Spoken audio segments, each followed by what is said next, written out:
They are, yeah. Wow, look at this.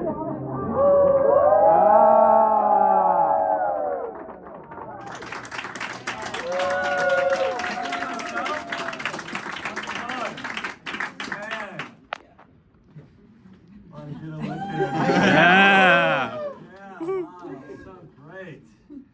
So we've been all over the place. There's so much good energy, man. I'm feeling really good about Michigan as long as we keep getting out there like everyone's been doing. We all know what's at stake here. I probably don't have to tell you that. One thing that I do think I have to mention, since we're here and I've been mentioning it a lot and something I care about is Gaza. And I know you guys are going to be talking about that with a lot of people. And it's not, the Biden administration really has not been great on this issue. I think a lot of us can agree about that. And try to make that the appeal to people who are just heartbroken, I know I'm one of those people. And if it wasn't for Kamala Harris, I don't think I'd be here.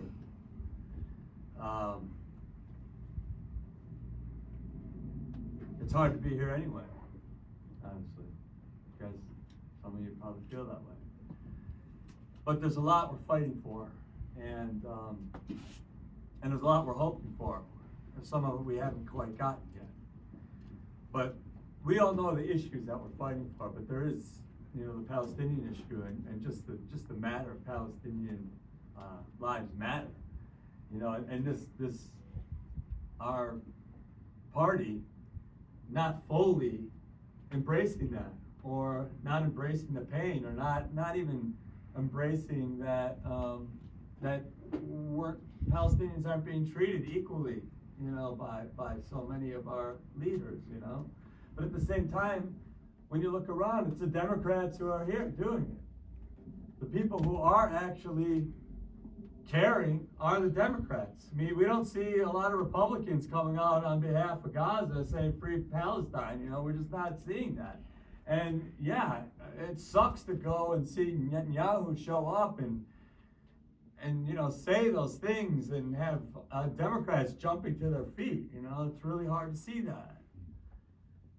But I believe, and I've gotten to know the vice president a bit, and I believe she means it when she says she is going to get a ceasefire. I believe that she does want to end this war. I do think that it's very difficult for her to say all the things she wants to say, because she is a VP, and this is Biden's infrastructure, and so that's the harsh truth. But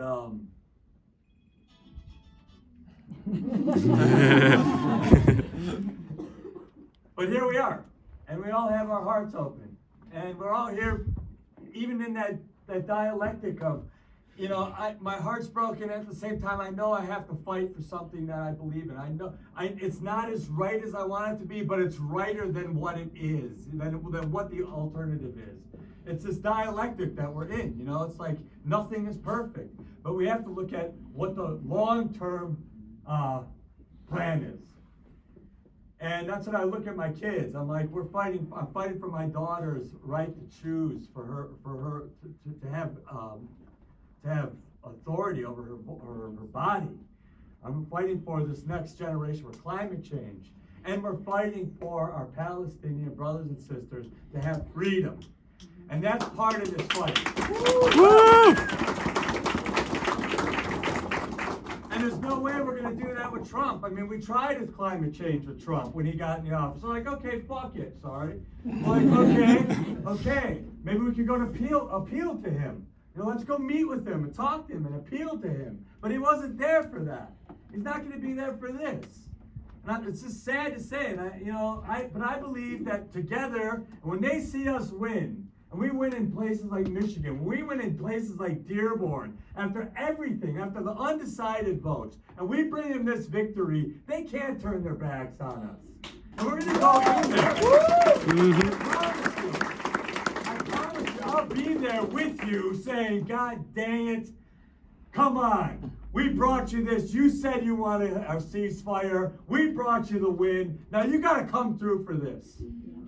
We can't let our Palestinian and our Arab brothers and sisters and our Muslim brothers and sisters languish the way we have. It's just not fair. Even if we can't get to what we need, you can't act like they aren't in pain. You can't wait till the last minute to acknowledge their humanity. It's just, you can't do that. So I understand if you're pissed. I'm pissed. I'm heartbroken. It's hard for me to be here. I have to bridge a gap myself, inside of myself, to be here with you.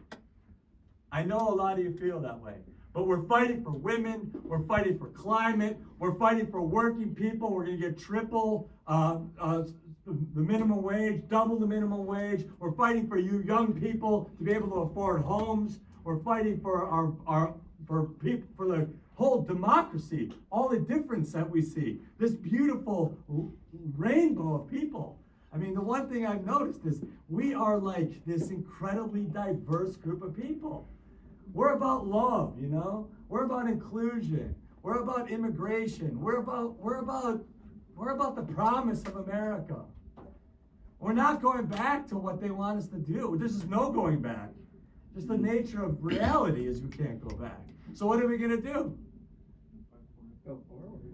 What did we say? What do we do? We fight. Fight for it. We're gonna fight for each other.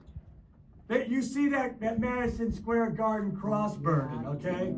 That is a cross burning. That are people who say, you don't belong here. We're fighting for people to belong here. We're fighting for each other. And that's what we're doing. They're trying to tear us apart. Don't believe it. It's love. Love is what this country is about. Love is what's great about this country. Love is why we're all here together. Don't let them cloud your vision into thinking that we are truly divided.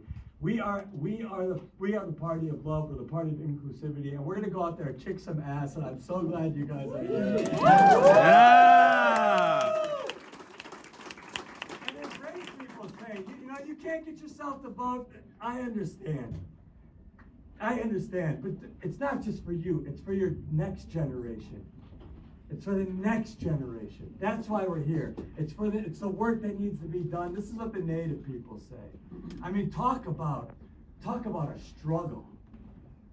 Talk about people who have just been totally dehumanized. Native American people. You know, I was just out in Arizona, man. They couldn't even open the gates to let them vote early in the state they're living in. I mean, that's what they're up against, okay?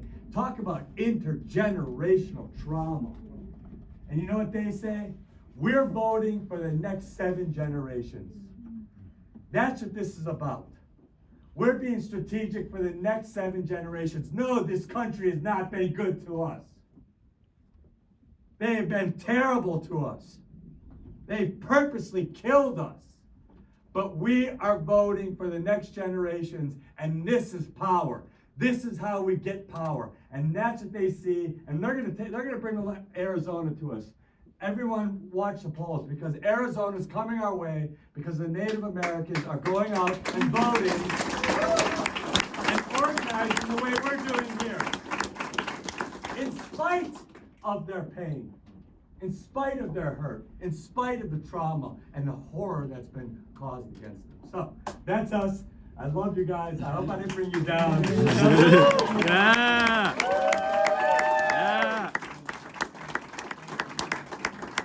Thank you all so much. I want everyone to stay put. We're gonna have you just turn around, get a quick photo. Yeah. We'll get you on your way. I know you got a lot of things to do Oh, today. yeah. Okay, great. So.